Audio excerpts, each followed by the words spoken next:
All right, let's go ahead and get started. Thank you so much for joining us for the DNPAO seminar series and for this important seminar we're having today on obesity treatment, anti-obesity medications, and companion behavior and lifestyle programs.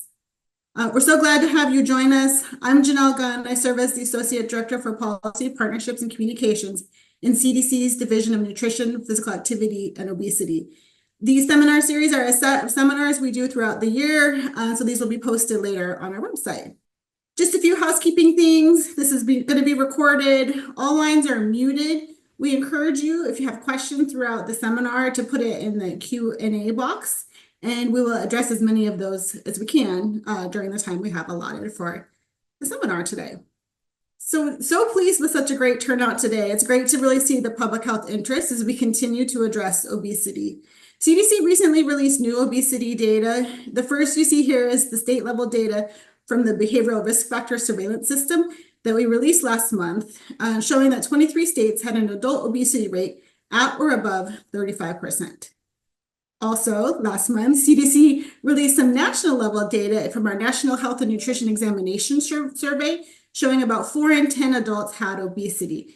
Now recall the BRFSS survey, or Behavioral Risk Factor Surveillance System, is self-reported, and NHANES is measured height and weight. And just last week, CDC released a quick stat showing some of the child data also from the National Health and Nutrition Examination Survey. So lots of new data for us to have as we think about what the public health solutions and opportunities are.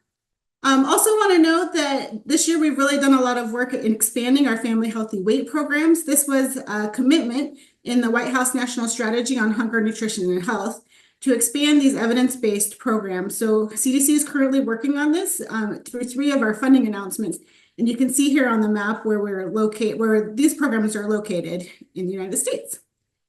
I'm super excited today for this amazing panel that we have to talk about the topic area. So first, we have Dr. Aly Goodman. She's a pediatrician and medical epidemiologist with me here at CDC in the Division of Nutrition, Physical Activity, and Obesity. She's also a captain in the U.S. Public Health Service. Dr. Goodman's role as the Obesity Prevention and Control Branch Chief's Population Health and Healthcare Unit Lead includes improving access and uptake to evidence-based interventions for obesity prevention and treatment and a robust health services research portfolio. Also glad to have Dr. Sarah Armstrong join us.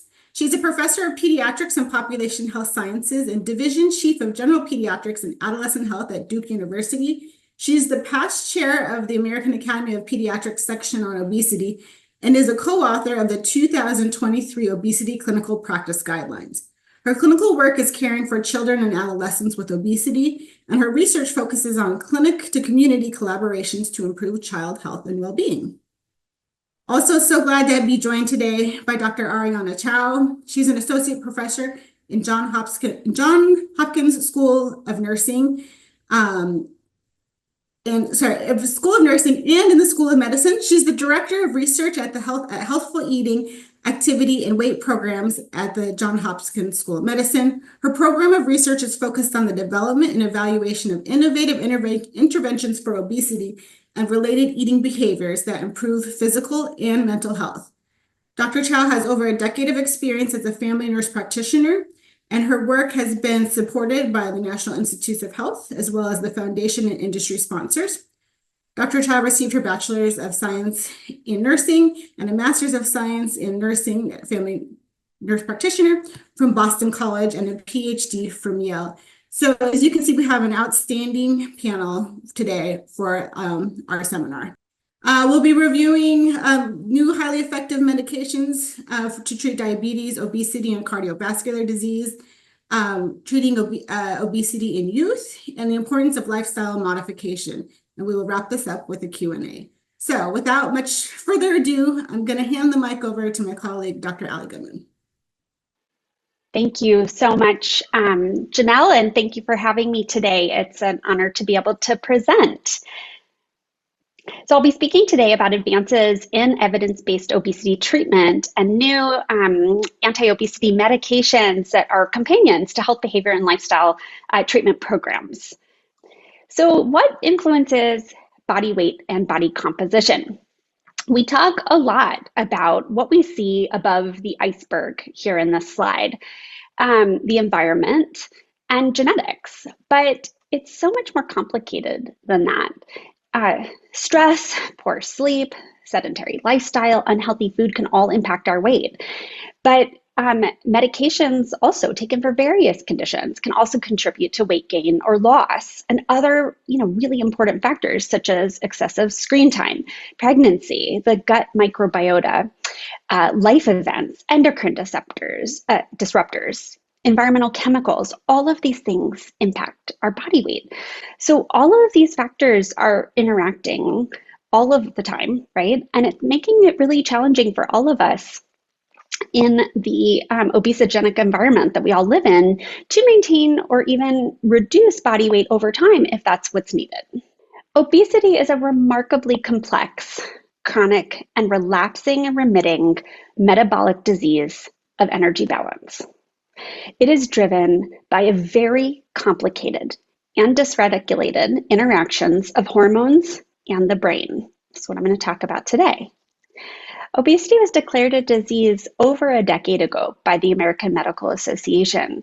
So it's not a new concept to call it a disease, but we are understanding more and more about the pathophysiology, what's happening in the body, so that we can really understand what's going on. So I want to acknowledge first the complexity of the diagrams on the slide, but I'm going to walk you through it in a way that I hope is helpful. So the first point here is that adipose cells is just another name for a fat cell. They store fat, but they're very, very metabolically active. They're not just passive cells, which is what was used to be thought. And these they have various levels of activity that are based on their location. So whether they're visceral, meaning around an organ, or subcutaneous, meaning under the skin. And it's really important to understand that based on where they are, that kind of dictates their function, and also the relative risk of how those might affect health. So when adipose cells become larger, they can become inflamed. And then they release what we call pro-inflammatory cytokines. Cytokines are chemicals used in the body to transmit signals. So this inflammation can then spread throughout the body, and it triggers more inflammation from other cells, lots of other different types of cells. And one example is a macrophage, which is the sort of scary looking purplish cell up at the top left of that diagram in the first illustration. And then that just triggers more and more chemical signals throughout the body and in lots of different organs that are becoming angrier and angrier and more inflamed. The other thing that these enlarged adipose cells do is release lipids. Lipids are another name for a type of fat within the body that can deposit in various tissues, such as the liver, in blood vessels, and in the heart.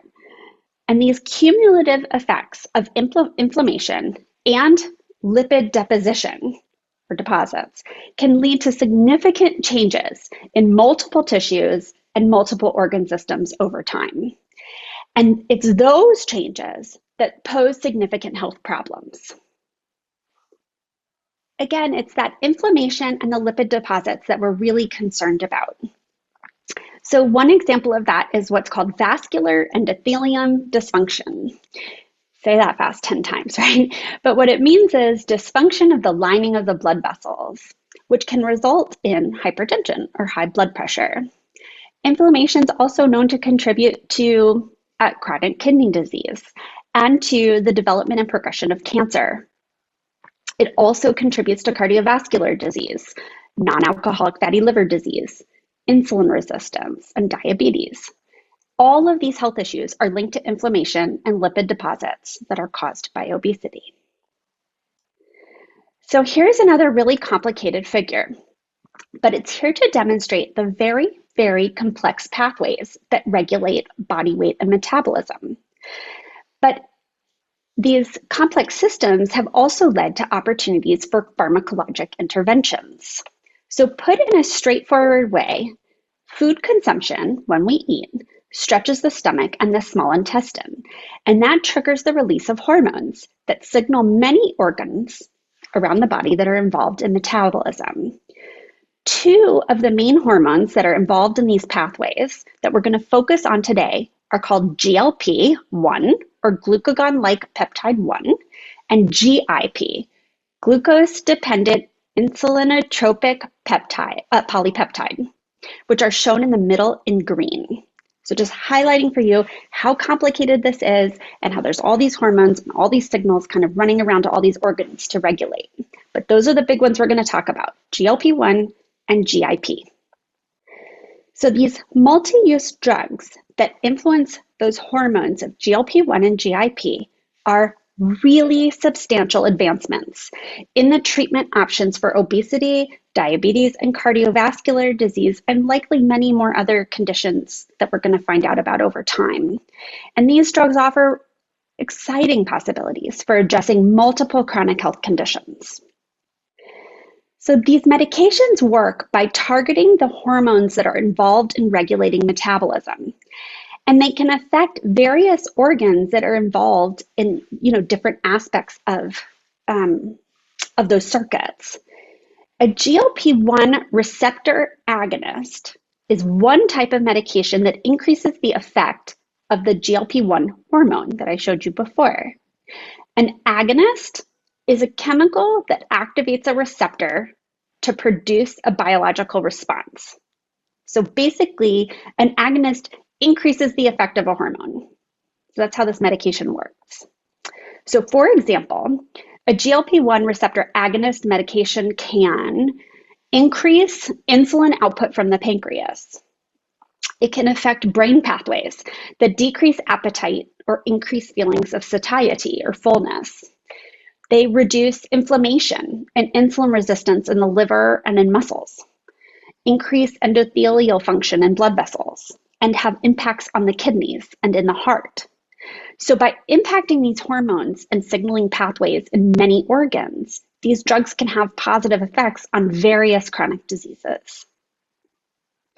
These medications are new, and the terminology around using them is still evolving. So you'll hear me use some terms, you might hear the other presenters use different terms, and in the media, the terms are all over the place. And that's because this is just like such a new field. So one term being used is what's called nutrient-stimulated based hormone therapies. Again, complicated words, or NUSHs. You also hear incretin-based therapies, and that's sort of an overall class based on the pharmacologic agents. But in the obesity field, these drugs are often referred to as part of a broader category of anti-obesity medications, or AOMs. Notably, AOMs, that's not a term that CDC invented. That's a term that's used across the field. But AOMs include lots of medications, not just GLP-1 based medications. So it could be phentermine topiramate or orlistat, lots of different medications to treat obesity and GLP-1s. But different terms might be used in other fields. So for diabetes, they might be called GLP-1 receptor agonists for diabetes treatments. While for cardiovascular disease prevention, they might be referred to as GLP receptor agonists to prevent major adverse cardiovascular events. So the important point here is just that these are medications known by many names right now, depending on the context and the field of study. So again, these medications are highly effective because they target the underlying imbalances that contribute to persistent obesity. They achieve this by slowing down digestion, stimulating insulin release, preventing glucose from entering the bloodstream, and influencing brain processing to increase feelings of satiety. And the combined effects of all of these actions often lead to weight loss and therefore improved metabolic health. This slide gives a big picture view of how percentage weight loss is related to health-related outcomes, which is really crucial for addressing chronic diseases. Up at the top, you'll see the bar that shows increasing percent weight loss. In pink horizontal bars, you see cardiometabolic outcomes, and in blue horizontal bars, biomechanical outcomes. So intensive lifestyle interventions, such as the diabetes prevention program for adults or family healthy weight programs, which are for children and their caregivers, on average, often lead to a median 5% weight loss, sometimes up to 10% reduction in weight at 6 to 12 months. And that is really important and really amazing. But you can see here that a 5 to 10% weight reduction is usually associated with type 2 diabetes prevention, improvements in physical function, reduced type 2 diabetes hyperglycemia, reduced hypertension, which are all really important, right? However, if you need other improvements in chronic disease outcomes like type 2 diabetes remission or cardiovascular disease risk reduction, larger reductions in percent weight loss are necessary. And so you'll see those outcomes if you look further to the right on this chart. The gray vertical shaded area here reflects the percentage of weight reduction seen on average in clinical trials for adults that are taking a GLP-1 receptor agonist called semaglutide, which I'm going to talk about in a moment. So you can imagine that for individuals who need a 10 to 20% weight reduction to get to their desired outcomes in terms of chronic disease treatment, these medications can be a highly effective tool in addition to lifestyle treatment. These drugs are not brand new. In 2017, GLP-1 agonists were first approved for diabetes treatment. In 2021, they were approved for adult obesity, that's with a BMI of 30 or greater, or for individuals with overweight and one weight-related health outcome. Health condition. In 2022, they were approved for children ages 12 and above with obesity, defined as a BMI greater than the 95th percentile or higher. And in 2023, approved for cardiovascular disease treatment. But now let's focus on the medications themselves. There are two GLP-1 based compounds that are currently FDA approved in various formulations, and those are called semaglutide and tirzepatide. For diabetes, one commonly known medication is Ozempic, which you commonly hear about. That is semaglutide, that's the compound, at a lower dose of 1 milligram per week. Tirzepatide, the other compound I told you about, which is a combination of a GLP-1 agonist and a GIP agonist, when used for diabetes is known as Mounjaro.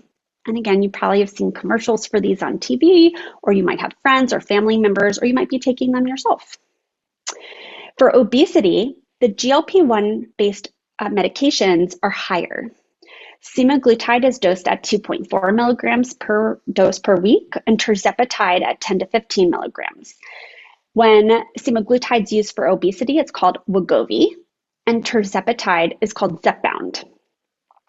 For cardiovascular disease, semaglutide is also the approved drug, and it's also marketed as Wegovy, and it's approved to reduce the risk of cardiovascular death, heart attack, and stroke in adults with cardiovascular disease.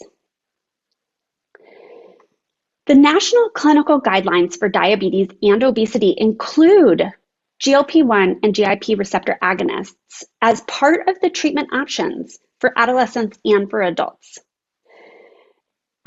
It's really important to know and to remember that intensive health behavior and lifestyle interventions that include nutrition and physical activity counseling, along with behavior modification, are considered the foundational treatment for obesity and diabetes. These interventions address various aspects of healthy living, especially because we all are living in an obesogenic environment. And that includes stress management, sleep, coping, and lots of other factors that we saw way back on the glacier slide at the beginning.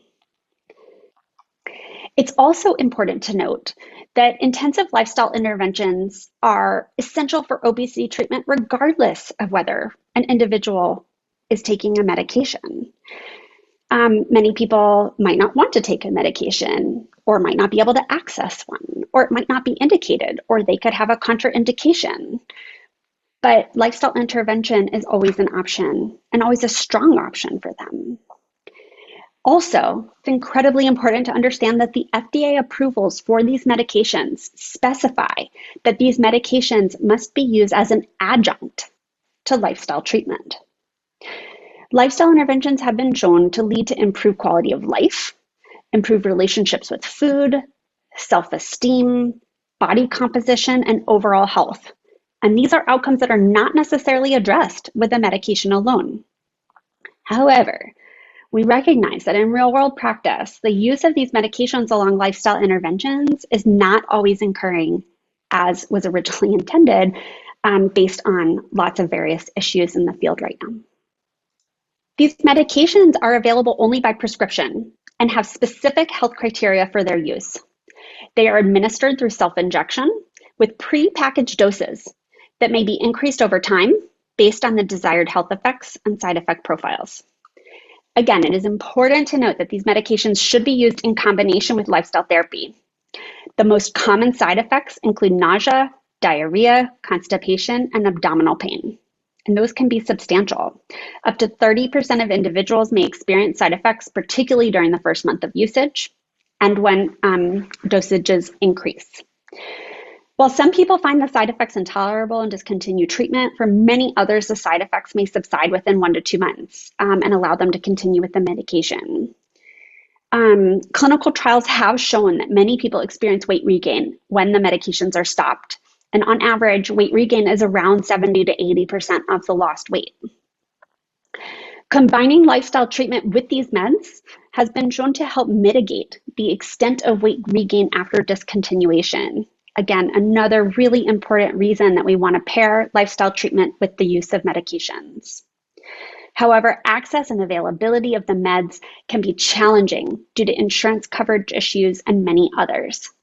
Out-of-pocket costs without insurance coverage can range from $1,000 to $1,600 per month. As exciting of a time as this is for the field, there are emerging concerns and many research opportunities.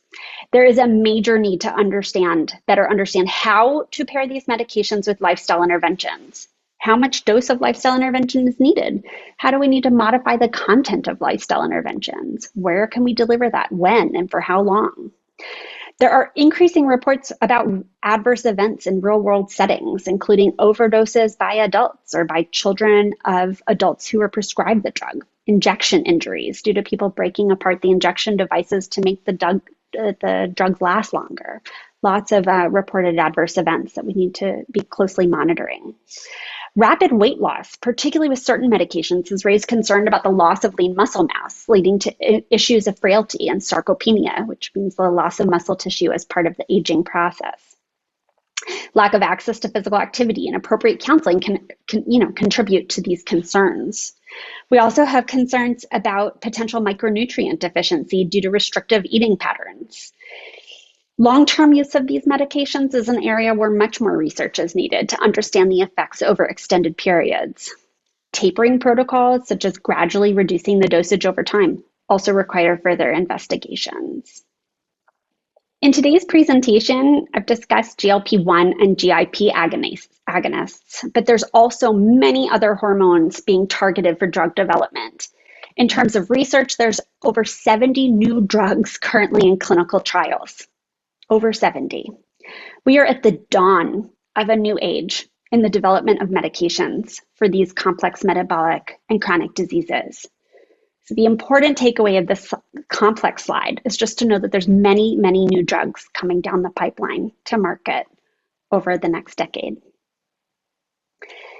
There are currently substantial inequities in access to GLP-1 based medications that are based on issues in access, availability, and cost. We know that access is more readily available for individuals with diabetes compared to those with obesity. That has to do with Medicare as well as other insurers not considering obesity as an indication for coverage of these medications, but it also has to do with availability as drug manufacturers struggle to meet the demand. Cost is another very significant barrier, with the prices of these medications making them financially prohibitive for many individuals. We'd be remiss not to acknowledge strongly the role that weight stigma and bias have to play. Public health has a crucial role in addressing weight stigma and bias and promoting effective prevention and treatment strategies. Weight stigma and bias are pervasive issues that occur in various settings, including social media, healthcare, schools, where we work, where we play, among families, and in policy systems. The individual and public health consequences of weight stigma and bias include mental health issues, reduced physical activity, disordered eating behaviors, self-harm, suicidality, social isolation, and worsening obesity. It is essential for us all to be mindful of these issues when we are considering the use of these medications and to actively work towards reducing weight stigma and bias. Moving forward, our public health opportunities lie in promoting healthy lifestyles for all individuals through quality nutrition and physical activity and behavioral opportunities that support health. And in ensuring that in doing so, we are reducing weight stigma and bias at every opportunity. These programs should be accessible to everyone, not just those who are using medications, but ensuring that they are available to those using medications. And public health can facilitate equitable access to all evidence-based obesity treatment, including lifestyle programs, medications, and surgery when appropriate. Thank you. And I'm now going to hand it over to Dr. Armstrong. Thank you so much, Dr. Goodman. I appreciate it. So we're going to dive right from the basic biomedical sciences right into the clinical application of use of these medicines with a focus on youth. So we know there are many challenges with prescribing these medications, but this as clinicians is what we are swimming in. Big banner ads that this is the breakthrough of the year. The agonist, GLP-1 agonist script increased 600% since 2020 for teens and young adults. We don't see numbers like that often, but we've got these teens and their families really debating, is this right for me? So this is a tough situation for clinicians, and we're going to walk through a few key issues. So I just want to take note that we really are building this plane while we're flying it. As Dr. Goodman mentioned, there are many research questions that are still unanswered, but I think we have to do the best that we can with the information available, and hopefully I can provide some clinical tips as we go forward. So I'd like to start with the focus on the AAP Clinical Practice Guideline Treatment Algorithm from the 2023 Clinical Practice Guideline. We can see that the area we'll be focusing on is this category of children with obesity age 12 and older. Now, what the guideline says is that we don't want any watchful waiting anymore. Now, does that mean that every 12-year-old has to go on medicine and every 13-year-old has to go on surgery? Of course not. What that means is that we have to be able to educate and provide opportunities, guidance, and information on all of these options, and work with patients and families using shared decision-making to make the best possible choice. Many people ask, is it okay if I just start with intensive health, behavior, and lifestyle treatment, or IHBLT? And the answer is absolutely yes. So I really like looking at this data slide. This is the semaglutide trial for adolescents. And while on the left you can see, yes, the kids did really well in the semaglutide group. It's a very good medication. You can see on the right side in the placebo group, there's a lot of kids that did pretty good with that placebo, which included lifestyle intervention. So while we don't know upfront who is going to respond well to lifestyle and who might need medication, we do know that there's a good chunk of kids that are going to respond really well to lifestyle treatment. So it is absolutely okay to start with that. Now, when we're thinking about who might need medication in addition to lifestyle treatment, here are a few clinical pearls I've learned since starting to prescribe these. Children with more severe obesity might benefit from these medications as an aid to getting them in a more healthy range, and those who have existing comorbidities that might need more urgent resolution. Sometimes there's patients that are really distressed by this experience of hunger and what they call food noise in the background. That's kind of the what's in the pantry, what's in the fridge, always thinking about food, very distracted feeling that these medications really do help with. Adolescent preference is always really important in supporting their autonomy and how they would like to manage their own obesity. Many times family history plays into this. Either there's a family history of severe obesity or there are people who have taken medications in the family and have either a positive or negative experience with that. That often weighs into the decision as well. I have found that youth with physical or psychosocial limitations caused by the obesity or that they have otherwise, for example, youth who might have cerebral palsy or muscular dystrophy, or who may have psychosocial impairments due to bullying or teasing, internalization of that weight bias that Dr. Goodman mentioned earlier, they might be people who might benefit from these medications. And then in the intellectual developmental disability category, I have a number of patients with autism who, based on inability to do physical activity or limitations to that, food sensitivities, preferences, really are helped by these medications. So these are just some clinical thoughts about who you might consider. So the second tip is really providing good education. And I think this is so important, not just about the medicine, how it works, side effects, but also setting those expectations. I saw a couple questions in the chat about, what if it's not covered and where can patients find it? I think it's really important that providers and nursing staff are trained in how to show patients how to use these medications, particularly in pediatrics where we really don't do injectables. This is new. This is going to sound different from things we've done before. I find it helpful to have a supply of demo pens, and the ramp-up chart you see here, this one is for semaglutide, but you can have it for phentermine topiramate, for liraglutide, for any of the FDA-approved medications. Having these things available in the office as teaching tools really, really helps, showing them where the injection site is, either the abdomen, back of the arm, thigh, those are good places, and letting them show you that they heard you, so doing teach back. I do try to educate families about the need for prior authorization for most of these, if it's covered at all, and potential drug shortages, particularly at those lower beginning doses, sometimes can be really hard to find, and they need to just be patient and not keep switching the medicine to different pharmacies because they end up at the bottom of the list at the new pharmacy. I like to have families really understand that we need to do monthly visits to dose adjust, because sometimes we might hold at a certain dose for a couple months if they're experiencing some nausea or vomiting before we advance further. And then I like to follow every 3 months afterwards to monitor. I do warn people that there are a small fraction of people who don't respond to these medicines. We're not entirely sure why, but if they have less than 5% BMI reduction at about 3 months, then maybe they're one of the non-responders, and we can always try something different. I want to make sure they understand what long-term treatment means when we say that. If you're 14 and starting on a medicine that is for the rest of your life, that's a long time. So I want to make sure they understand that if they stop the medicine, what we know so far is that weight regain is expected. Maybe we can wean, maybe we can reduce the dose. We don't know the answers to those yet. I just want to make sure families really understand that. And then I always document that there are no contraindications, in particular the risk for follicular or medullary thyroid cancer in the chart, because that often is looked at for insurance coverage. I really do also, my third tip is emphasizing the importance of strength training. And Dr. Goodman mentioned this, but whenever you have weight loss, there's loss of total body fat, but also loss of lean muscle mass.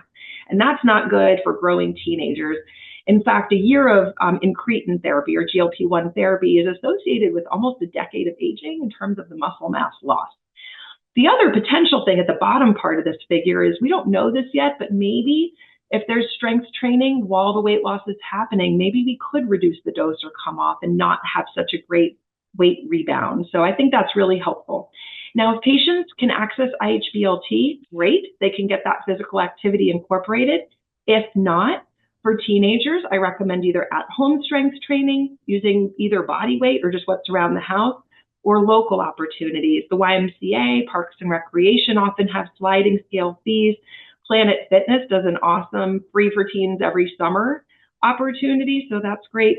Or they can sign up for their school electives. Many schools now have weight training electives in the school, so these are things to look for. My fourth tip is really about nutrition and how to feed a teenager on obesity medication.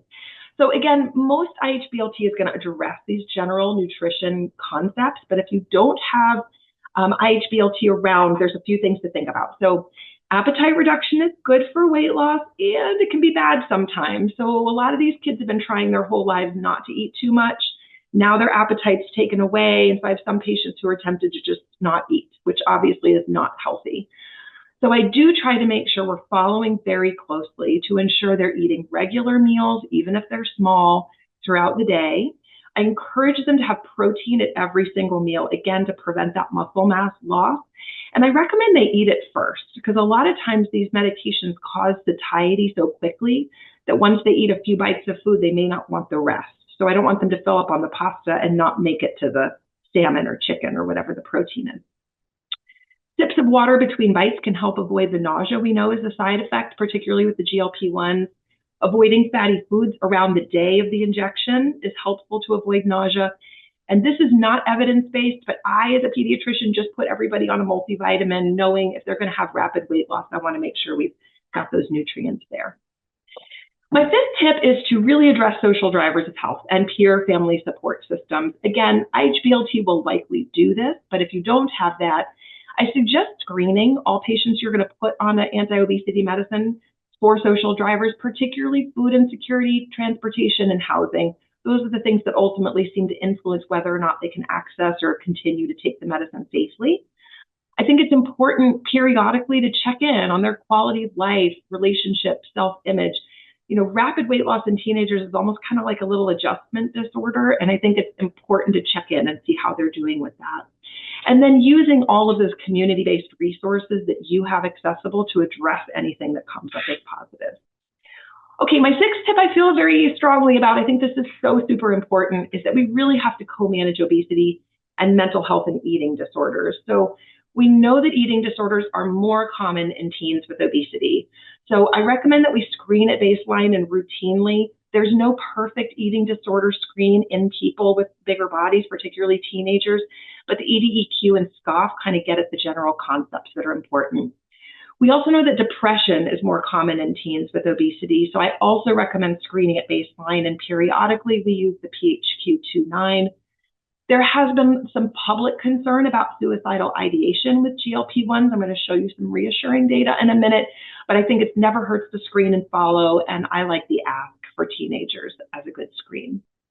And some reassuring information. So we do know, and this is just a study that was published just this month in JAMA Pediatrics, the Fast Track to Health randomized trial. So they found that with different lifestyle treatments, either an intermittent energy restriction or a continuous energy restriction, which I don't know that I'd recommend restriction in any way, but the point being that this is done in the setting of lifestyle treatment, that we can see that lifestyle treatment in teens reduces symptoms of depression, eating disorders, and subjective size, weight, and eating concerns. So that is reassuring to see. And then maybe most reassuring, this large study that just came out also in JAMA Pediatrics this month, we had a big issue this month, is that GLP-1s do not increase the risk of suicidal ideation or suicidal attempt in adolescents. This was a very large data set. So you can see the effect is actually, for suicidal ideation and attempt, is actually decreased among those taking a GLP-1. The only thing that was increased in that group was the GI symptoms, which we expect as a known side effect of the medication. This study was not powered to draw the conclusion that GLP-1s prevent suicide in teens. I don't want anyone to walk away with that impression, but at least we can say pretty clearly they don't increase the risk, which I think is reassuring. And then last, I offered this resource, the Stop Obesity Alliance, to check your local and state coverage plans and supply and shortage issues. This applies to both Medicaid and commercial plans. This is changing all the time. So be sure to check and see what's covered in your area. And I just want to point you to an article that we can link in the chat. Also, last year, an NIH workshop that went over all of these barriers and issues that I won't go through again, but it kind of goes through all of them and what we know about them at this time.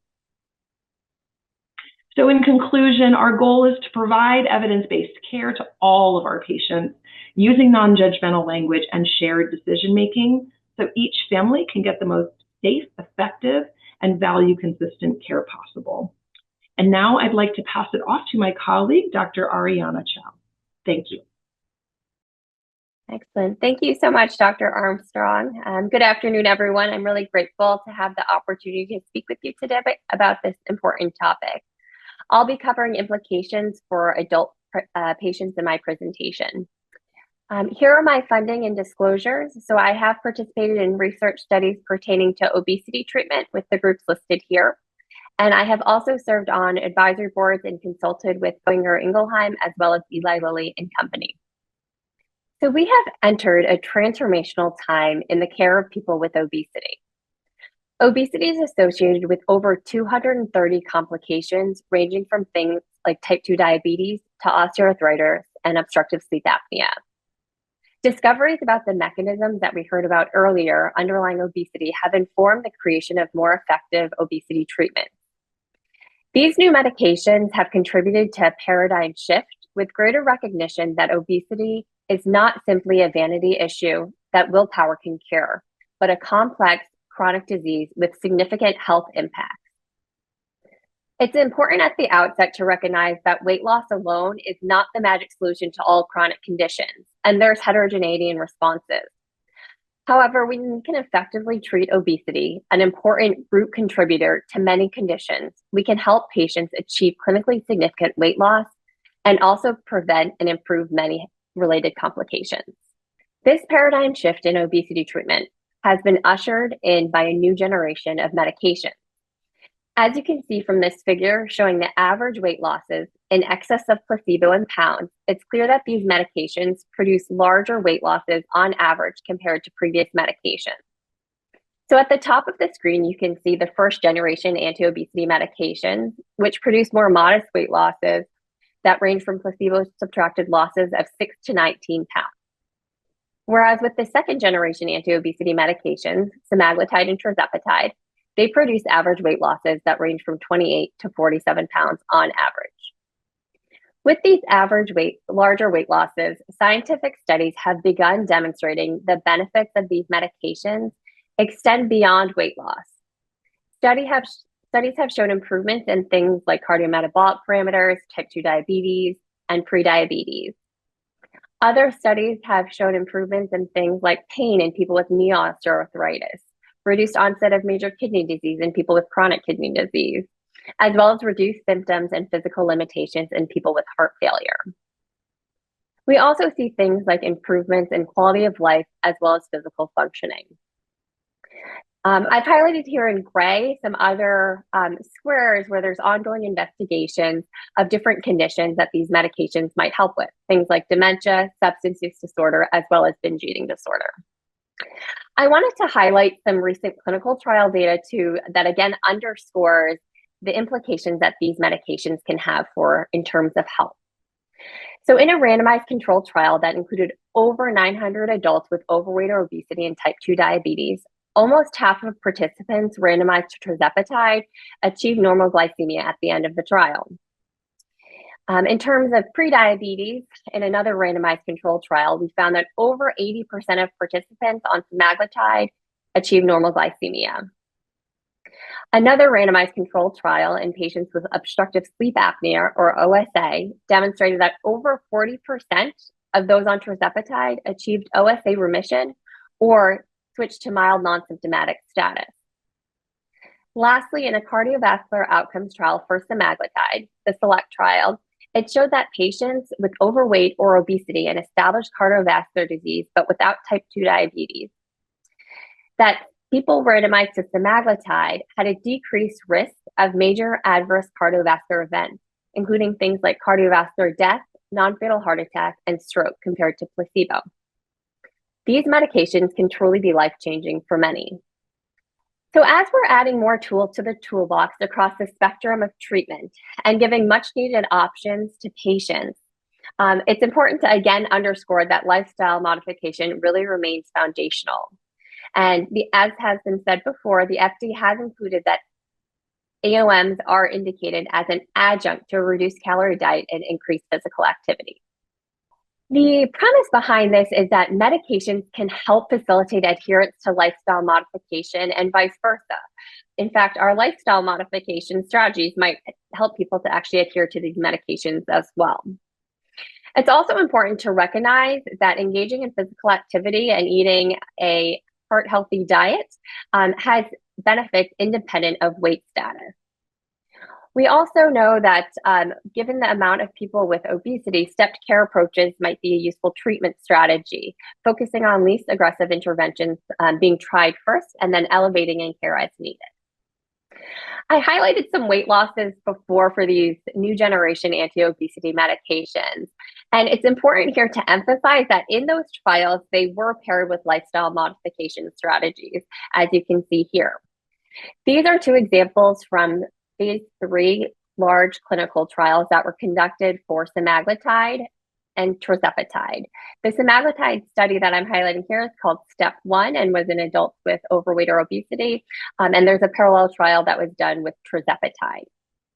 As you can see, if you look at the gray lines among people with placebo, there was benefit for those folks in terms of the lifestyle counseling. So you can see that those individuals lost weight on average. You can see that the weight losses were much greater for those taking the active medications. But here I wanted to highlight the frequency of counseling that was delivered in these trials. So you can see that in the STEP 1 trial, there were 7 sessions in the first 6 months that occurred at every 4 weeks. And then those sessions continued every 4 weeks thereafter. In their SURMOUNT 1 trial, the visits were spaced out a bit more. So there were 5 sessions in the first 6 months. And then it spaced out to every 12 months for the remainder of the trial.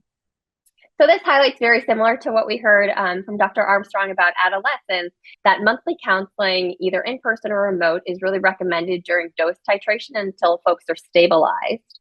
And then it can be continued monthly or perhaps quarterly afterwards. And I also wanted to give a highlight too in terms of the content that was provided in each of the trials as well. So you can see here the prescriptions for diet and physical activity and behavioral strategies were similar between the 2 trials. So it included a 500 calorie deficit compared to total energy expenditure. And for SURMOUNT 1, they also included a macronutrient composition prescription of 30% fat, 20% protein, which would be equivalent to about 60 grams for someone having a 1,200 calorie per day diet, as well as 50% carbohydrate. For physical activity goals, it was 150 minutes per week. And for behavioral strategies, the counseling sessions were done by a dietitian or a similar qualified healthcare professional. And individuals also recorded their food intake. So with these new generation anti-obesity medications, I just wanted to highlight what is typically done with behavioral obesity treatment alone or with the first generation AOMs, which is intensive lifestyle intervention or ILI. The intensive really refers to the frequency of counseling. So it typically is even more frequent than we saw in the SURMOUNT and STEP trials of 14 visits in the first 6 months with continued monthly visits for maintenance thereafter. And this frequency of counseling is necessary to help patients to be able to make dietary, physical activity, and behavior therapy changes in order to produce an energy deficit that allows for weight loss. But with the second generation anti-obesity medications, which are more potent, are able to produce a stronger energy deficit by themselves, we see that lifestyle intervention will continue to be very important, but we are shifting strategies in a way to emphasize different aspects that can really help people to optimize their health outcomes. And here I've also added medication adherence, which I think is a really important component of the counseling that we'll be doing. As Dr. Armstrong mentioned, the field's rapidly changing and we're urgently in need of trials and evidence that examines the optimal lifestyle interventions with these second generation anti-obesity medications. And I'm going to go over some recommendations that I use clinically that have largely been adapted from other weight loss strategies like bariatric surgery or other chronic health conditions. So with any medication, there are risks and benefits. And it's critical that we carefully monitor and assess the benefits and risks of these medications. While the second generation anti-obesity medications have consistently demonstrated improvements in things like self-reported physical function, we do see a loss of fat-free mass. And loss of fat-free mass occurs with any type of weight loss. So you can see here for intensive lifestyle intervention, the amount tends to be 15 to 25% of total weight loss being fat-free mass. And for Roux-en-Y gastric bypass, it tends to be about 30%. You can see in this graph that has semaglutide and tirzepatide that the amount of fat-free mass highlighted here in blue range from 25% to 39%. So highlighting potential challenges with this. And while there are medications such as bimagrumab that are being tested to help preserve muscle mass, it's critical that we really encourage different lifestyle interventions that can also help a role in attenuating loss of fat-free mass. So here are some recommendations and dietary considerations with these medications, including, again, highlighting an energy deficit about 500 calories per day, as well as making sure individuals are getting adequate amounts of protein, very similar to what we heard for the teens. And typically this is recommended spread across meals. Fluid intake, you can see here, as well as fiber amounts to make sure people are staying well hydrated, as well as taking care of their gut health. Many individuals with obesity actually have pre-existing micronutrient deficiencies, so it's really important to counsel on adequate intake and considering supplementation, as well as encouraging a diet that has lean proteins, fruits, vegetables, and fewer highly processed foods. Periodically monitoring food intake can also be really helpful to make sure individuals are meeting these goals and evaluating relationships of things like GI side effects with dietary intake and timing of intake. For physical activity, it's really important to emphasize things like walking for the cardiovascular benefits. Typically, the recommendations about 150 minutes per week during weight loss and increasing to 250 minutes per week when people hit weight loss maintenance. And again, emphasizing resistance training to really help attenuate loss of lean muscle mass. And while these medications are powerful tools, we are far from medications that would universally be able to replicate the full benefits of exercise and a healthy diet. So the medications alone cannot completely address things like having enough time to exercise or grocery shop and cook.